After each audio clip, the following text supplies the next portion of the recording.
My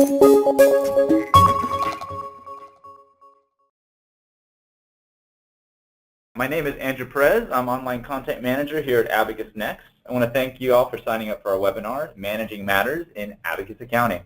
Now, it's our aim to share some tips and insights that will help you utilize matters in Abacus Accounting. Now, before we get started, just a couple of quick housekeeping notes. Please feel free to submit your questions through the presentation using the chat panel. We'll try to answer your questions in the order that we receive them at the end of the presentation.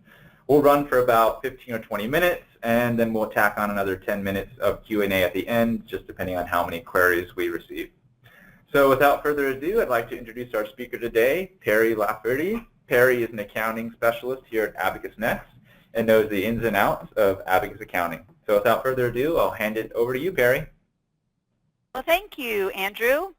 Hello, everybody. My name is Perry Paxton Lafferty, and as Andrew mentioned, I'll be your host today as we go through the matter maintenance screens in Abacus Accounting.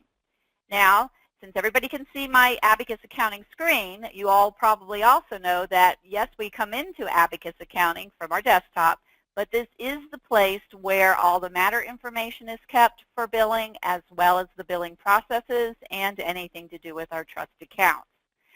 So today we're actually going to work from the matter drop-down menu, and I'm going to go into what's technically called matter maintenance, which is this very first option here on your drop-down menu. So we're going to go through some of the generic information that is contained in the matter maintenance, so maybe that will help everybody understand a little bit more, because we keep adding tabs to this section of the program, so I want to make sure everybody's up to date. So obviously, when you click on Matters, it opens up our Matter Browse, and this is where we're actually going in and picking the matter that we want to pay attention to. So I can either start typing up here my matter name, okay, start typing what it is, and of course the list will narrow down to be that matter or multiple matters if they have similar names, and then we can just double-click on the matter name, the matter description, to open up Matter Maintenance.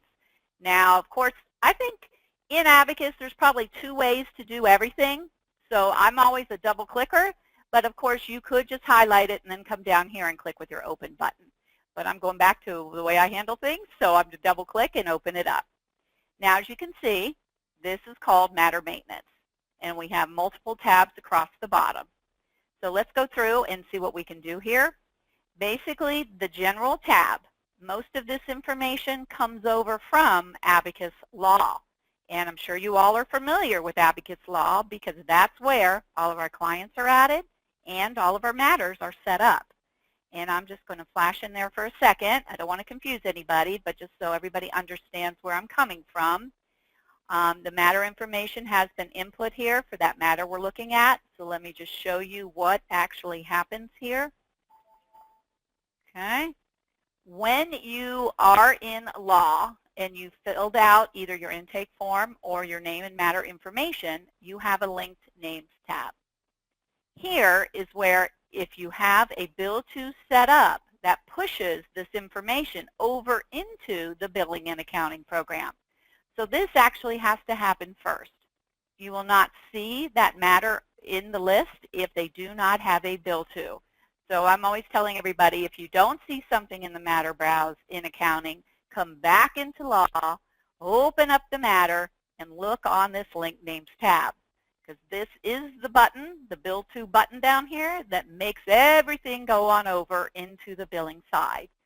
So that's enough about that. Let's go ahead and get back in there so we can concentrate on what we're supposed to talk about today, because sometimes I veer off path a little bit if you've all taken any of the training classes. So this screen here is the general information that comes over from law. Now, over here on the right, we have three different timekeepers.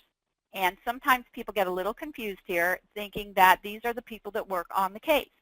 That's not necessarily true. These are just different ways of viewing your productivity reports. So after you've put in time and billed out for your time, or done flat fee work and billed out for that, you can look at your productivity reports, and using these three different timekeepers, I would be able to see information about this matter. I could look at it from the point of view of the responsible timekeeper, or I could look at those reports from the point of view of the originating timekeeper. I could look at them from the assigned timekeeper point of view, or overall you can look at who actually did the work. But we know that sometimes we want to see it from other points of view, so that's what these 3 timekeepers are for. Now, this trust account, this is from my Abacus chart accounts, all right? And whether this matter has money in it or not, this is the account number that will be utilized. So if you have multiple accounts, you can attach particular matters to each of those bank accounts. Of course, this is just a chart of account number. This isn't a real bank account number. I've put in the extension of my check, the actual account number in here so that I can see which account is what in case I do have multiple accounts. But normally this is just one account that you have on your chart of accounts, and we're good to go with that. Okay, our matter description, of course, comes over from Abacus Law. This does show on the client's bill. The comments, this section right here appears on your pre-bill only if you use pre-bills. All right, so let's move over to our billing tab. Here is where we set up what I call the big 3. The first thing we've got up here on the left-hand corner is the format code. In other words, which format are we choosing to follow in the bill? What is the bill going to look like? So when I open this up, you will see that Abacus gives you several different billing formats. I'm choosing my hourly format because this is an hourly case. And we could spend probably an hour going through the billing format code detail, so we won't do that today, but this is going to actually design what the bill looks like. Here, under billing mode, we choose what type of case this is. If this is an hourly case, obviously we just click the hourly choice. If it's a flat fee case, we identify it that way, and you will be coming in here and actually putting in what the flat fee amount is. All right? We have monthly fee. Now, I can't say this is the most popular, but there are times where you may have a client that you just continually bill the same amount to each month over and over, and this would be the choice you want to use for your billing mode. Say that there's a $500 bill each month that goes to this client. You could set it up this way, and it will simply bill out $500 every time you process a bill. Minimum fee, all right, that's not used quite as often, but if you do have a minimum fee that whether you work on the case for an hour or you work on the case for 10 hours, you're going to charge, this is the choice for you. Contingency also, this is for any PI style cases. You're going to come in here and put in the percentage that your firm is charging for the fee after the judgment or after the judgment of the case comes through. So 33.333%. We put this in here, and then when we actually go to do the bill, we put in the amount of the settlement or award. Okay, I'm going to keep this on hourly for today so I get all of my proper tabs across here. Billing frequency, monthly seems to be the norm. But of course, if you have a contingent case, you may want to wait and bill that at the very end. So end of matter can be popular. If you want to put your matter on hold for some reason, you know, we're not going to bill him for a while, you can actually use the option for on hold, and it will not come up for a normal billing process unless you specifically pick this matter. Now, this is something that's relatively new in Abacus, is this payment schedule here. This works with your flat fee. And this is a little different than just a straightforward flat fee one-time charge. If you do want to set up a payment schedule, in other words, you have a contract with your client that has multiple payments that will be due over the lifetime of the case, you can actually call it a flat fee case, put in the entire amount here that is going to be charged for the fee. Okay, we're not talking cost here. And then when I come down here for my payment schedule, you can see it put a new tab on my screen. So when I open this up, this is actually where I come in to set up my schedule. Okay, so if that is the case, if you need to use this, please feel free to do so, but you will be setting up a schedule for the due date and the due amount for each of the payments. So this is like you have a contract with your client and they have agreed to pay on these particular dates. Okay, let's see. Down here in the billing remarks, now this is kind of like extra space on the front of the bill. You've got a place here. I know a lot of times we have to show a claim number if we have one of those, so I've inserted a claim number in here. And also, this could just be text that you want your client to read. It appears directly under the matter description on the front page of the bill. Now, nothing in here will be calculated, so we don't want to put any cost in here or any dollars or any interest or anything like that. We simply use this for text if you want to. You do not have to put anything in here. It's basically here for your convenience. Now, over here, we have the option for retainers, minimum retainers.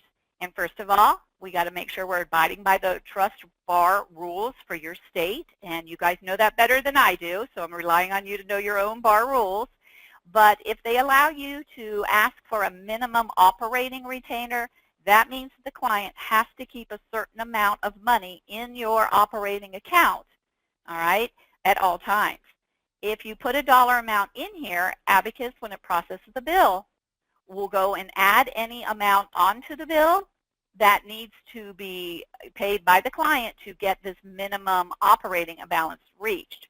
So if I said they have to have $2,500 in the operating account, it will check to see, is there $2,500 on their matter billing activity at the time of billing. If not, it will add what's needed to reach that minimum amount. Now, most of us, though, if we do have a minimum retainer, it is going to be in the trust account. And here again, it works pretty much the same way. You put in the amount that must be kept in trust, and upon processing the actual bill, the system goes and looks in their specific matter trust activity and sees how much money is in there. If they don't have $5,000, it will tack onto the bill another line in the summary of the bill, this is where both of them would appear, that says how much they need to also pay in to meet that minimum requirement. Okay? Now, this isn't a one-time retainer. This is if you have to have a minimum over the length of the case. Okay, matter fee warnings. These actually work within Abacus law. So what we're doing here is while you're inputting time, if you want to have a warning pop up when you reach a certain dollar amount, you can do so. And then there's actually a secondary dollar amount that we escalate. It's the top of the limit here, that when they reach that, when you enter your time and you reach that, it will notify you. It does not stop you, but it lets you know when you've hit this dollar amount for fees. Okay, a rates tab, basically when you have set up under File, under Setup, in your timekeeper codes, this is where you normally come in and set up all your timekeepers with their rates. They then come through here. If for any reason on any particular matter you want to change your rate for one timekeeper or two or all of them for any particular matter, you could come in, double-click on the timekeeper, and overwrite what's in there. So if I wanted to back this out and say for this particular case, Irene is only going to charge $200 an hour, you do so, and this matter, this one matter, Irene will only be charging $200 per hour, of course, if it's an hourly case. Okay, and we got the little asterisk there to let us know that we did that. All right, you can do this for as many timekeepers as you would like on any particular matter, but as you can see, it's accessing them from the matter screen from the rates tab. If your firm charges late charges, we come here to the tax, interest, admin, and discount rates. And here is where you will see the monthly percentage that will be applied to any balance that's over 30 days due. So 1.5% is 18% per year. We want to be careful that we don't call this 18% because this is a monthly calculation. Okay? With soft cost, if you're not charging for photocopies and faxes and you want to recoup money for them, you could just put in an admin percentage, what we call it, and this will tack on 3% to whatever, or on the bill for 3% of what the fees actually are that month. Okay, address is pretty simple. The address that's here is what's going on the face of the bill, no matter what. All right, this address appears on the face of the bill. You fold up your bill and have it appear in the window envelope. If we're actually mailing through the U.S. Post Office, that is what comes through. I know we can have lots of different addresses in law, but this is the one that goes onto the bill. And of course, these days, people are emailing bills. If you put in the email addresses, down here and separate them by a semicolon. These are the email addresses that the bill will be sent to when you're actually processing your bills.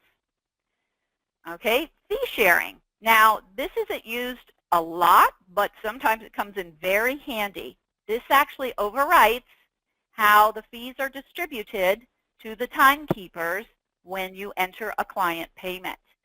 Okay, so when you come under billing and you go to payments received, if you have something here, okay, this is going to override what you actually will see on the payments received screen if you choose a particular invoice. So for example, let's say that we have this, oh, I like the way I set this one up. I would get 65% of the fee distribution and Richard would get 35. Okay, so that's what we're doing here. This has to equal 100% overall, and it won't let you out of the screen until you do. Okay, so we can't make a mistake there. And like I said, this just overwrites the fee distribution, so these two timekeepers will get this much credit for any work being done on an invoice. Now, credit card information. As you might have heard, Abacus has their own payment exchange now available, and so we obviously still have an agreement with LawPay that if you are using LawPay as your credit card clearinghouse, this is where you'd set up information for your clients. But Abacus is doing the same thing, and you may want to check into that because I think Abacus may be cheaper than anybody else out there, just to toot our horn a little bit. But when you come in here and you are going to enter client credit card information, you simply click this button, okay, and you get your client number, and then you come in here and add that actual number. Everything is encoded, encrypted. Nobody can get in here and take this stuff, so we're good. But you want to choose here, and right now I only have my LawPay set up, but you can choose the actual credit card clearinghouse that you're using. Abacus, like I say, has their own now, but the other company that we're currently using is LawPay. All right, so if this is set up, then when you go to process your bill, Abacus actually will ping the credit card clearinghouse to get your money and transfer that over into your trust or operating account, and it gets charged to the client's credit card. Okay, that's basically it. This payment schedule, what went on with our billing if we set up the flat fee schedule. Otherwise, that little tab disappears there. So that is our very quick overall view of matter maintenance. Okay, so Andrew, do we have any questions? I know that was short and sweet. Not yet. All right, everyone. We're opening up for questions. Go ahead and submit them in the chat pane. Let's see. We have a comment from Scott. Looks great. Not a question yet. Let's see. Nothing yet, Perry. Okay. Well, maybe everybody's already familiar with these tabs, and this is just a quick little review. That's a good thing. I know sometimes there's questions on these minimum retainers. You know, how do they actually work? Sometimes people think these are for a one-time retainer, and that's where we want to make sure that we understand that these are a minimum amount that's being kept in either your operating or your trust account. And normally, if you have money that's allowed to be placed into operating and, you know, actually given to the firm before the work has been processed, you do not have a trust retainer. So you either have either or if you have either.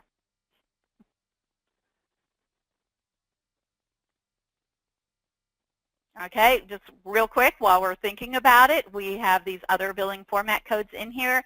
Feel free, if you wanted to set up your own, you can do so.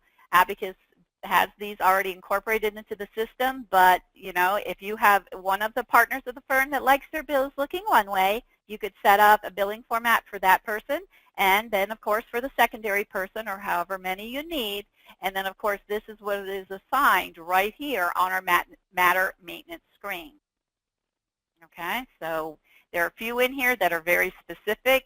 Split billing is very specific, and so is task-based billing. You don't want to use those if you're not actually doing split billing or task-based billing, but the rest of these are pretty much good to go. So there you go. Okay, Perry, we got some questions in now. Can we utilize the payroll module? How does that work? Okay. Yes, I know. It's so tempting. There's a payroll tab up here, but we do not have a payroll module within the Abacus program any longer. The options that are here are strictly if you had payroll once upon a time, we still have your employee profiles here and your payroll reports. But nowadays, what everybody does is utilize one of the big payroll companies out there that take care of all these details, and you know how hectic those can be. Excuse me. And now we would like, that's not good, and now we would like for everyone to use a recurring journal entry. You got me all choked up there, Andrew. So in payroll, you will see a journal entry that is with your system that you actually can come into and edit the amounts for all of the different accounts that actually may be part of your journal, of your payroll entries each month as payroll is calculated. So we give you the backbone of the journal entry, but that is the quickest way, and if we set them up as recurring, that's even better, because then they actually merge into your journal entries every month, and you're just editing the amounts if you need to do so. So now that is the quickest way to actually handle payroll. All right, we got another question from Lawrence Gwynn. How can we use scheduled tabs and rates? Okay, back here under the matters, let's see if I can't get through this without choking to death here. The schedules, they are a little odd on the rates tab. That's very good checking these out because we don't actually talk about these much. This is to be used if you have hourly work that's being done and rates change midway during the billing cycle. So let's say that our rates went up June 15th. Well, what we would do is have our Schedule 1 for rates from the beginning of this year, let's say, through June 15th. And then you would go to Schedule 2, and you would set up the rates that would happen after June 16th, or as of June 16th through the end of time. So you would actually use these schedules if you have hourly work that's going to be charged out at 2 different rates because the rate schedule has changed within the firm. This doesn't happen very often. If you have to go to Schedule 3, then we're really going to come back to Schedule 1 if our time, if we upped our rates twice this year and we wanted to do it again, we certainly can do so. You just have to make sure your date range is correct as far as when we're starting with that particular rate level and when we're ending that particular time frame. Fantastic. This next one's from Norma. Can you add 2 clients on the tab when sending a bill? With our address tab, all right, you can have as many email addresses here as you would like. You can actually have 2 actual street addresses. What happens if you click this box here is it will pick up this address here, and then the other address that it's going to go look for is the name address in Abacus law. So I would make this be the address that's different, all right, and the one in law can stay as it always was. In that way, if you check this box on this particular matters bill, you will actually have 2 addresses printed, and then we do the little thing where we fold it differently so that it appears through the window. Good questions. All right, this one's from Scott. Does the escalation author send a notice to an admin when authorization is required? Actually, no, not at this time. It appears directly to the person that's inputting that particular time entry in Abacus law, or if you're entering your time in Abacus accounting, it also works with that way of entering time as well. But it only shows to the person actually entering the time ticket at the time that it hits this dollar amount. I like that suggestion. That should be something maybe we put in our client wish list so that when our development team wants to add new things to the screens, that would be a good one. I like that. All right. This one's from Amy Falcon. Are there any reference materials available for those of us who do workers' comp or PI and use contingency rather than hourly billing? Our manual, the Abacus Accounting Reference Guide, should go through the contingency process for your billing, just like it does for hourly and flat fee. So that should be in the Abacus Reference Guide. And those guides, all of our help material is in Abacus Law. Under our help drop-down menu, you can get to the different options here. Here we go, under additional help. We've got Getting Started, the Accounting Reference Guide, obviously one for accounting and billing. Accounting and billing are always together, and then on the other side of it's Abacus Law. So I would look in here if it were me to, maybe just get out the section or print out the section about contingent billing and see if that doesn't help. We always have classes available, for any particular topics that you'd like to cover. Okay, this one might be perfect for what we talked about earlier, Perry. This one's from Norma. As to the credit card payments, we do not have a credit card merchant, so this would be an option for us to obtain credit card payments from clients, correct? Right, definitely. If you now are accepting payments by a credit card, in other words, the clients can use their credit card to pay their bill. If you want to get information about the Abacus payment exchange, of course, we can give that to you. But what it is we act as the credit card clearinghouse. So what happens is you put the credit card information on record here by, entering their information. All right, and now obviously my system's not real, but once you put in their name and address, it pulls the address from the address tab, and when you hit continue, it will reach out to APX or LawPay and check to see that this information is correct, and you will have that on hand.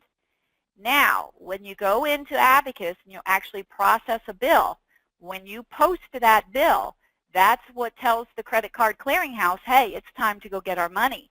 So the credit card clearinghouse reaches out to the client's credit card and puts that charge on there and transfers that money into your specified either operating account or trust account.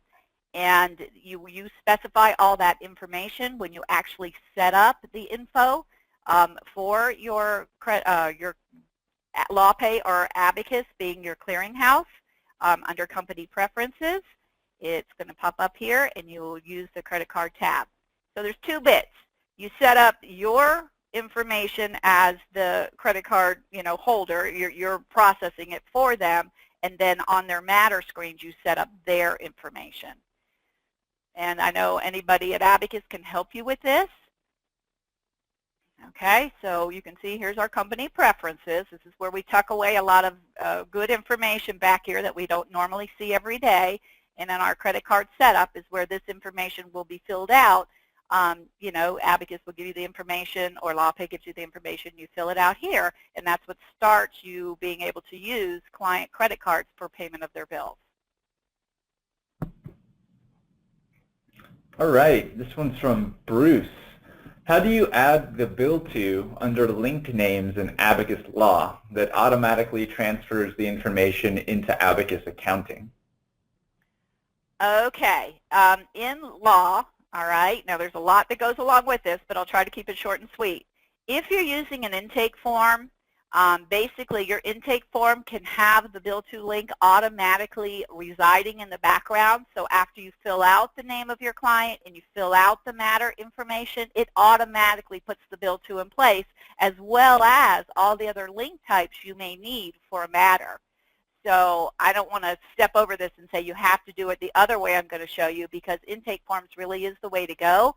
It's easier to use these, and you can see Abacus has a million different intake forms, but they automatically know to do or to set up the bill to link type based on what you put on the intake form. So all you have to do is fill this out, which is obviously a good way to go.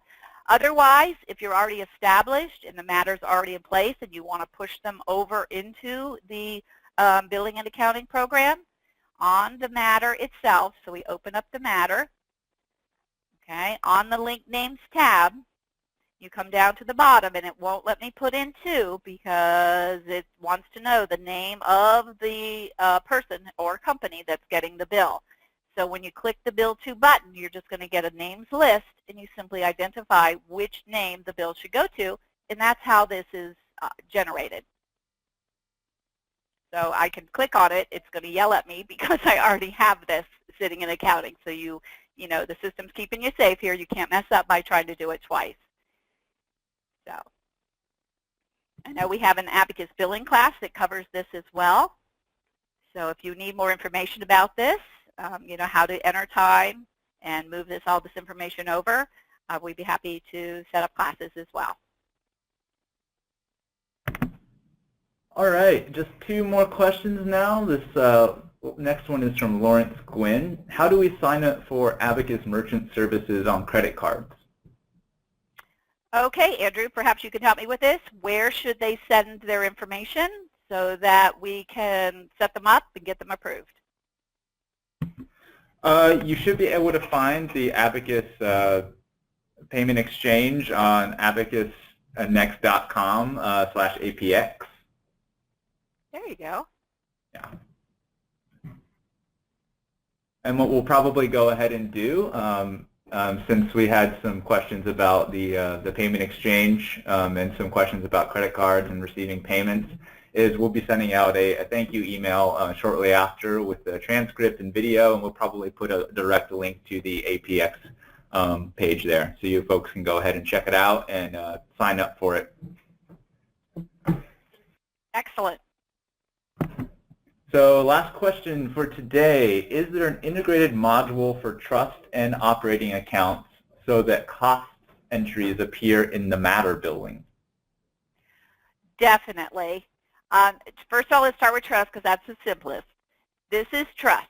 Anything you need to do for trust is done under this drop-down menu.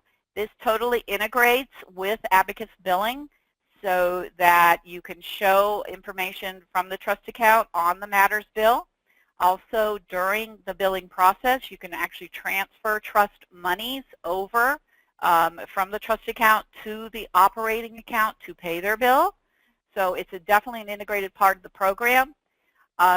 With cost, entering cost, we either can enter them under the billing tab under costs and adjustments, but if you're actually using Abacus to write checks, we of course want to use the demand check writer under AP, because by doing so, not only does it process your check for you, but it also, let me open that up, it also down here, if you are charging a particular matter, you put in which matter it is and of course what you're charging them for, such as, see if I can do this very quickly, the clerk of court, let's say. Okay, so there we go. And if, you know, we can put in the information. Of course, we're going to learn how to set up the vendors correctly. You can put in default so the information pops onto the screen. And if I do want to charge this a particular matter for this filing fee, I simply come down here and pull the particular matter I want to bill it to, I should say, and the actual what it's for. And now when I print this, I'm going to pretend to print it. Not only does it update my checkbook and process my check for me, but it also goes over and puts it onto the matter billing activity. So when the client gets this bill, and of course, I think I could remember this number. When the client gets their bill, this filing fee is also on there. So you can see this one that we just did at the bottom here. So that definitely is an integrated part of Abacus as well. This is where the accounting program works so nicely with the billing program. Okay there? All right, I think that's it for our questions today, Perry. I want to thank everyone for signing up for this webinar. I hope you learned a lot. Just keep in mind that our Free Training Friday webinars are short and sweet, but you can also sign up for more extensive training. Just visit abacusnext.com/webinars, where you'll be able to find not only our rest of our Free Training Fridays for this month, but also some exclusive paid webinars with some real good in-depth training for all of our products. So thanks again, Perry. I want to thank everyone else for joining us, and I hope you all have a great Friday and weekend.